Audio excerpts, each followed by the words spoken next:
नमस्कार दोस्तों। भारतीय सेना में शॉर्ट सर्विस कमीशन ऑफिसर्स के लिए एनसीसी स्पेशल एंट्री स्कीम के तहत कुछ वैकेंसीज निकाली गई हैं। इस स्कीम में अप्लाई करने के लिए आप भारतीय नागरिक होने चाहिए या फिर आपकी नेशनैलिटी वो होनी चाहिए जो कि गवर्नमेंट ऑफ इंडिया द्वारा परमिट की गई है। आप वो स्लाइड में देख सकते हैं। 19 से 25 साल के बोथ मेन एंड वुमेन इस स्कीम के लिए अप्लाई कर सकते हैं। इसमें अप्लाई करने के लिए आपके पास कम से कम 50% मार्क्स के साथ ग्रेजुएशन की डिग्री होनी चाहिए। जो कि फाइनल ईयर में है वो भी अप्लाई कर सकते हैं, बशर्ते कि पिछले 2 सालों में उनका एग्रीगेट 50% मार्क्स से ऊपर हो। कैंडिडेट एनसीसी की सीनियर डिवीजन में कम से कम 2 साल सर्व कर चुके होने चाहिए तथा सी सर्टिफिकेट में उनका बी ग्रेड होना चाहिए। इस शॉर्ट सर्विस कमीशन में आप 10 साल के लिए सर्विस कर सकते हैं और अगर आप एक्सटेंशन के लिए अप्लाई करते हैं और आर्मी परमिट करती है तो आप 4 साल और सर्विस कर सकते हैं। मेल कैंडिडेट 10 साल के बाद परमानेंट कमीशन के लिए भी अप्लाई कर सकते हैं। आपकी सर्विस खत्म होने के बाद आपको 5 साल तक आर्मी रिजर्व लायबिलिटी में रखा जाएगा। सिलेक्शन के बाद 49 वीक्स की ट्रेनिंग ओटीए चेन्नई पे कंडक्ट करी जाएगी। आपके सिलेक्शन और कमीशनिंग तक आपको ट्रेनिंग एकेडमी में ही रहना होगा। इस बीच अगर आप शादी करते हैं तो आपको एकेडमी से निकाल दिया जाएगा और आपके ऊपर जो भी खर्चा किया गया है आपको वो वापस करना होगा। जो कैंडिडेट्स अपनी ट्रेनिंग पूरी करते हैं उन्हें यूनिवर्सिटी ऑफ मद्रास से डिप्लोमा दिया जाएगा। आपकी ट्रेनिंग की पूरी cost government of India bear करेगी, लेकिन किसी कारणवश अगर आप एकेडमी से निकलते हैं तो आपको 9,488 पर वीक से पैसा गवर्नमेंट ऑफ इंडिया को जमा करवाना होगा।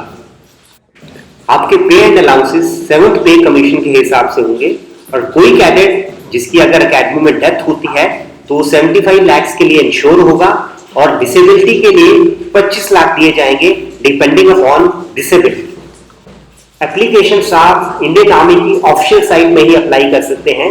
इसका प्रोसेस मैं आपको पहले ही बता चुका हूं। उसके लिए आप मेरा दूसरा video how to apply as officer in Indian army जरूर देखें। आपकी एप्लीकेशन को स्क्रीनिंग करने के बाद आपको ईमेल आईडी के ऊपर आपका एसएसबी सेंटर दिया जाएगा। आप इंडियन आर्मी की वेबसाइट में लॉगिन करके उस एसएसबी सेंटर में अपने लिए interview date first come first service के बेस पर सिलेक्ट कर सकते हैं। इसके बाद सिलेक्टेड एसएसबी सेंटर आपकी ईमेल आईडी के ऊपर और एसएमएस के द्वारा आपको कॉल लेटर इशू करेगा। सर्विस सेंटर आर्मी द्वारा दिया जाता है और आप वो चेंज नहीं कर सकते हैं। एसएसबी सेंटर में आने के बाद आपकी 2 स्टेज सिलेक्शन प्रोसेस होगी। जो candidate first day first selection process में फेल हो जाते हैं उन्हें उसी दिन वापस कर दिया जाता है। इंटरव्यू की ड्यूरेशन नॉर्मली 5 दिन की चलती है और उसके बाद सिलेक्टेड कैंडिडेट्स का मेडिकल किया जाता है। इसके बाद जो कैंडिडेट्स मेरिट लिस्ट में आएंगे उन्हें ज्वाइनिंग लेटर इशू किया जाएगा। फिजिकल स्टैंडर्ड्स में मेल कैंडिडेट्स के लिए हाइट 157.5 सेंटीमीटर होनी चाहिए तथा फीमेल कैंडिडेट्स के लिए 152 सेंटीमीटर और 42 केजी वेट होना चाहिए। कुछ कैंडिडेट्स के लिए छूट दी जाती है जो आप देख सकते हैं। एक बार एकेडमी में जाने के बाद आपको टफ ट्रेनिंग दी जाती है, इसलिए जो आप कुछ फिजिकल स्टैंडर्ड्स देख रहे हैं कोशिश करें कि आप ज्वाइनिंग से पहले उन्हें पूरा कर सकें।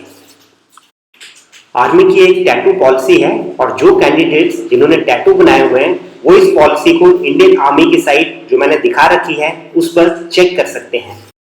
जो कैंडिडेट्स इंटरव्यू में शॉर्ट लिस्ट होते हैं उनका डिटेल मेडिकल एग्जामिनेशन किया जाता है। लेडी कैंडिडेट्स के लिए ये मेडिकल एग्जामिनेशन एक लेडी ऑफिसर द्वारा किया जाता है या फिर एक लेडी अटेंडेंट के दौरान किया जाता है। जो कैंडिडेट्स मेडिकल में रह जाते हैं, निकाल दिए जाते हैं, वो रिव्यू मेडिकल बोर्ड के लिए अप्लाई कर सकते हैं। जो कैंडिडेट्स पहली बार कमीशन के इंटरव्यू के लिए जा रहे हैं उन्हें एसी 3 टियर या इक्विवेलेंट बस फेयर दिया जाता है।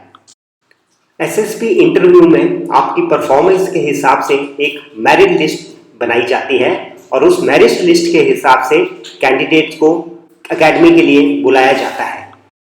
आप अपने रिजल्ट इंडियन आर्मी की वेबसाइट में देख सकते हैं। इंडियन आर्मी में बाकी सिलेक्शन सिस्टम्स के लिए, बाकी एंट्रीज के लिए आप मेरा वीडियो देखें और सब्सक्राइब करें ताकि मैं आपको आने वाली कोई और इन्फॉर्मेशन प्रोवाइड कर सकूं।